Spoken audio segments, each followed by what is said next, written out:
Hello everyone, my name's Claire Varley and welcome back to the home of EDFL Web TV, the Pascoe Vale Hotel.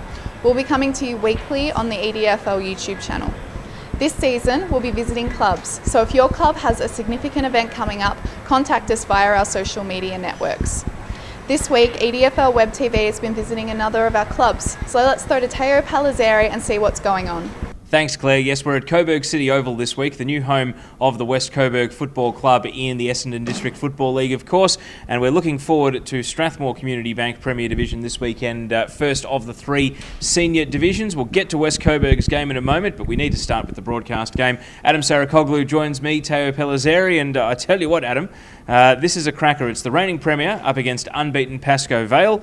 Two teams going head-to-head for not just bragging rights, but seeding early in the season as well. Who do you like at Rayburn Reserve? We saw Pascoe firsthand last week. We've seen Strathmore firsthand against Keilor as well, but that was a month ago now. So which way do you think this one's going to go? Craig Clinic, a very keen observer of the Dave Morgan huddle at quarter time I saw on Sunday, Teo, just listening in to the Pascoe Vale coach. Well, he's told us he's one of the most meticulous and best prepared coaches in the league, so it stands to reason that if he gets the chance to go and see them firsthand, he'd do so. Can't wait for this game, Teo. It is going to be an absolute cracker, and the quality should be really high. We know what Strathmore brings to the table quality-wise. They're aesthetically very, very pleasant to watch, and look, Pascoe Vale have been very good as well. You know, they won the dogfight against Keilor, but by all reports in the first two rounds, they were quite unbelievable to watch offensively as well. So I'm really looking forward to this game of football. I'm intrigued as to what Craig Clinic and any Strathmore players who went along would have thought of Ryan Bathy's game playing on Ben Warren, because even though Warren did step up and kick a very important goal from the, apparently, according to Keilor's Stephen Long, who joined us in special comments, the toughest pocket on the ground at Joe Brown Oval. But for the most part, Bathy played really well on Warren for the day. So whether it's Simon Potter who gets the job or someone else at Strathmore who plays on him at fullback, whether they double team or whether they trust it one-on-one, it's going to be very interesting, because I thought Bathy, more or less, in holding Warren to 2 goals, showed us how to play him, and he'd been such a dominant player with 16 goals through the first 2 weeks. Keilor found a way to stop him. But on the whole, I think this is going to be a ripping game, and I'm tipping Strathmore. I'm in the minority looking at the footballer this week, Adam, so we'll see how it goes. But I reckon this one will be a real classic, and hopefully another good broadcast game. Let's hope so, Teo. We've had a few lacklustre games on the broadcast so far until Saturday, so hoping this one's going to be an absolute cracker. Now, Avondale Heights are taking on Keilor. Of course, Avondale Heights know this is the last chance saloon. Chris Kavanagh in leader newspapers reporting quotes from Saricaoglu here. To be 0-3, the weeks are running out. We've just got to get on the scoreboard very quickly, otherwise you might as well kiss finals goodbye. We think our group's better than last year. Maybe it's taken us a bit longer to gel. Guys, the first couple of weeks weren't individually playing that well, but some of them got on form at the weekend, which was good. Of course, it was a taxing twilight game in the rain and the mud at Clifton Park for Avondale Heights last week. The fact they fought it out, though, might give them some heart. They take on Keilor here. I'm tipping Keilor. I understand, Adam, you're going to tip Avondale Heights. I am. I'm giving them one more chance, Teo. Those guys that Sadi was speaking of that were good, have been good all year. Some of them, Nathan Byrne's been okay from what I've seen, and Stasi was good as well against Abbas. And yeah, look, it is a lot. Don't know if it's the last chance. They might be able to come back from 0-4, but that's obviously going to be extremely difficult. I'm still not sold on Keilor just yet. And look, I agree with Saricaoglu. His side has improved on last year, and it might have just taken a little time to get it all together. I think at home this weekend, there's going to be a lot of pressure on Avondale to win this game. I think they'll step up. All right, next game in Strathmore Community Bank Premier Division, Airport West taking on the Northern Saints. Airport West will be wearing pink socks and armbands for the Breast Cancer Network Australia, and it's also their Ladies' Day, so great initiative by the club at Hanson Reserve. In the corresponding match last year, Northern Saints had 100 on the board at half-time and ended up winning by 99 points, and it was one of the crucial games that helped them avoid relegation last year. Northern Saints, they're back to playing Northern Saints football from what we saw at the weekend. Maribyrnong Park and Northern both had the ton up by three-quarter time. That's the Northern Saints of old. That's not the one that we were talking about in the season preview video, the new coach Steve Kostevski talking about teaching them defence first and having that sort of mentality. It looks like after a couple of weeks, Adam, they've decided to go back to what suits them so well, and that is run and gun, shootout style football. It seems like that's what's happened, and look, why not? It's fun for the spectators to watch. It's been a really rough summer down at the Northern Saints up until recently as well. So they need something to smile about. So if they're going to go down fighting and play the old we'll kick 20 goals, and if you want to beat us, kick 21. I mean, that's what everyone wants to see. And obviously, this new defensive focus wasn't really working for the Northern Saints. So why not? Just go for it. Who have you got? I'm tipping the Saints. I mean, I can't tip either team with a great deal of confidence. They're both winless, but who do you like? You can see my notes here, Teo. I've got Airport West versus Northern Saints, and I circled the Northern Saints and crossed it out, went to Airport West, and then I changed my mind again. So that's right now. I know it seems like I'm leaning on the fence. Right now I'm going Airport West, but I'll probably change my mind by Saturday. I really don't know. I know the Northern Saints have the ability to kick a big score. Haven't really seen anything from Airport West. They've been pretty quiet down there at the moment, so I don't know what they're bringing to the table just yet. Might need to see them live before I can make a judgment. But right now, Airport West, maybe because they're at home, I'm not sure. It's hard for Airport West because we knew that there was a gulf in talent between them and the top teams in the division. Basically, ever since quarter time against Keilor back in round one, where we saw the score and we thought, oh wow, Airport West, we've underrated them. They've actually more or less played the way we were expecting, but it's been against some of the big dogs in the division. So against a team where we think there's going to be far closer on paper between the two sides, it'll be interesting to see if that leads to a total change in the way that they go about their football as well. But as you say, they're probably under the radar more than any other team in Premier Division at the moment. Just a couple of quick picks. Maribyrnong Park taking on Greenvale. Marby are considerably improved. This is a really recently forged rivalry between the two clubs, of course. When you play in grand finals in consecutive years, that will build a bit of tension between the two clubs. So who do you like in this one at Monk Oval, Marby or Greenvale? I've had the pleasure of calling a few Marby-Greenvale games in recent years, Teo, and they've been enjoyable, but the Jets are back and they're a contender, and I don't think Marby's there just yet, Greenvale. Greenvale for me as well, and West Coburg hosting Aberfeldy. The reason we're here tonight is because this weekend West Coburg will celebrate 50 years since the 1965 Premiership. It was the first, Adam, in a run of 5 in 7 years in the old A grade in the mid-60s and early 70s. And the score that day was West Coburg 5-6-36 to Aberfeldy 4-7-31. It's going to have to rain basically from now until the weekend for a scoreline like that. But you never know. Could this historic occasion, a lot of people still, of course, around the club, as we heard from Jared Smith on Web TV earlier this week from the West Coburg teams that played through that golden era for the club, could their presence here at the ground inspire West Coburg to take it to Aberfeldy? Because let's face it, against Greenvale last week, when they turned at half-time, things were going about as bad as they possibly could on a football field.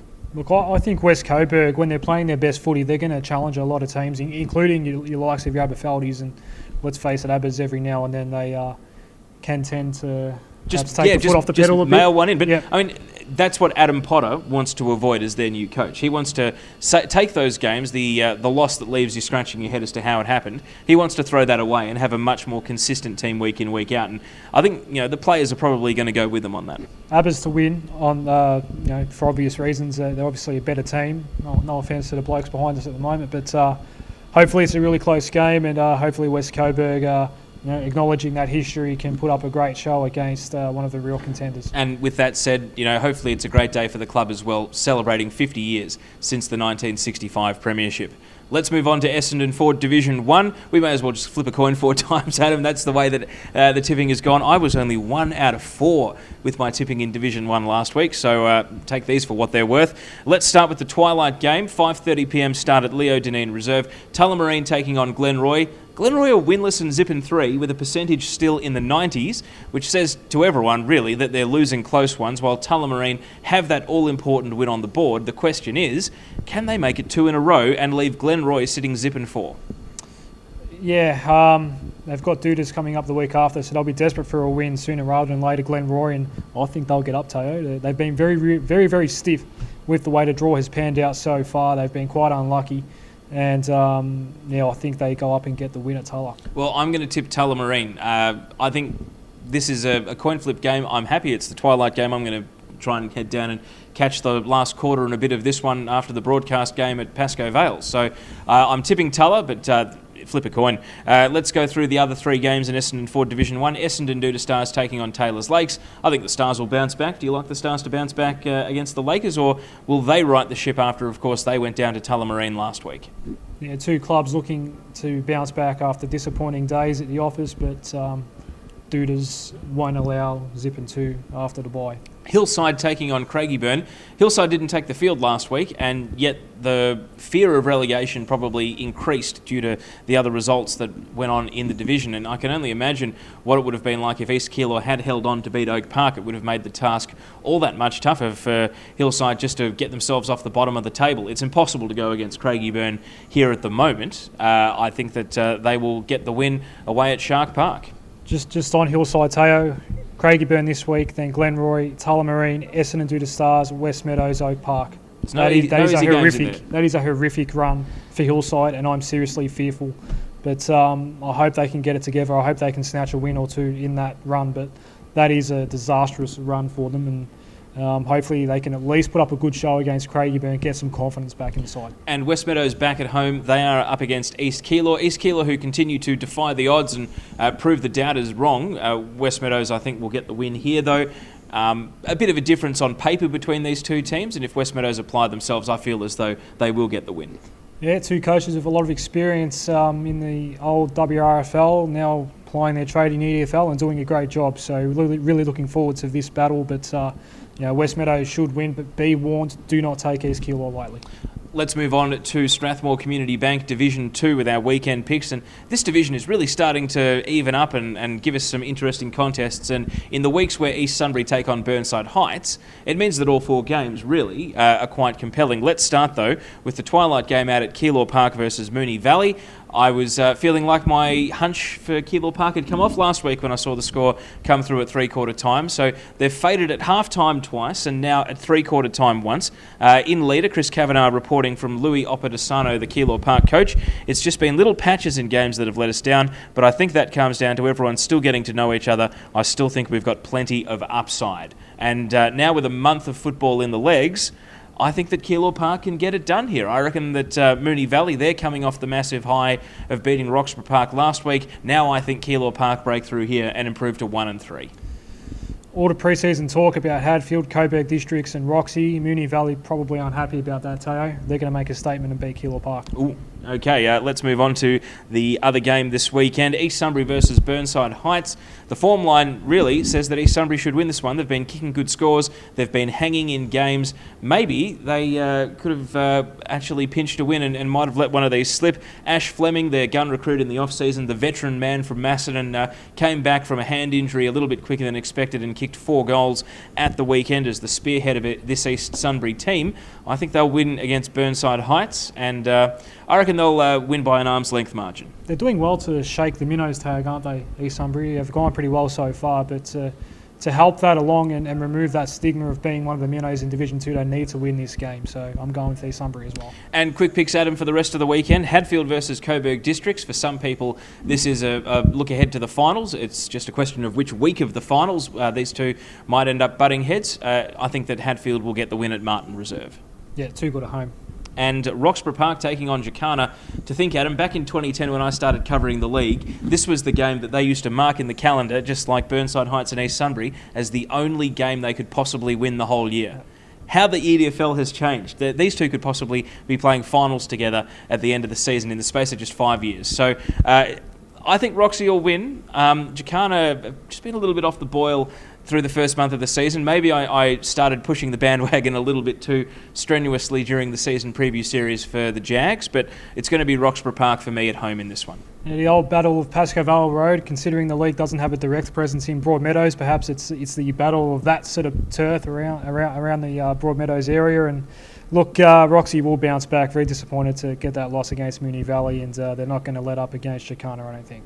Well, that's it for the weekend preview. Make sure you download the EDFL Team app. It simulcasts the Northwest FM 98.9 coverage, so if you're out of range on your radio or you're interstate overseas or just unable to get the 98.9 frequency, get Team app and you can listen to it on web radio. He's Adem Saricaoglu. I'm Teo Pellizzeri. Make sure you join us from 1 p.m. on Saturday for for Matchday Radio and click through to the EDFL YouTube channel. There are plenty of videos to enjoy. We'll see you next time. That's the end of this edition of EDFL Web TV. Make sure to check out the EDFL YouTube channel for more videos. I'm Claire Varley, and we'll see you back here at the Pascoe Vale Hotel soon.